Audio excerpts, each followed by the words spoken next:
sana lene karima ane naso kawiri kariba shahada lizi shonde bwerezani mawameni mokweza.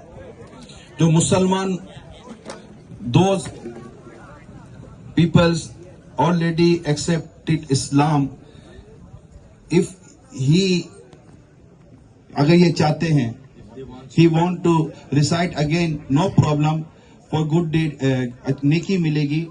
और जो मुसलमान होना चाहते हैं, those people they want to accept Islam, so please recite after me, La ilaha illallah, Muhammadur Rasulullah.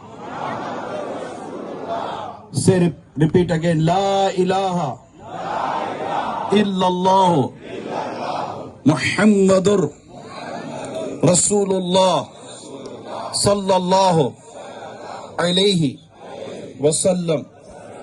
Palibe wina oenera kumpembeza kama Mungu mozi eka iye ndi waeka walivyopatikana naye, ndipo nduwikira umboni kuti Muhammad mtenga wa Mulungu. Can anybody tell me chifuka inuwapera kwa Islam? Chifuka inuwapera kwa Islam? Okay. One.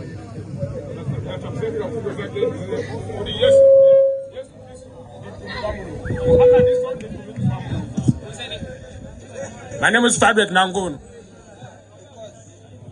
He said he became a Muslim because Islam teaches that Prophet Isa alayhi salam is a prophet of God and Muhammad sallallahu alayhi wasallam is also a prophet of God.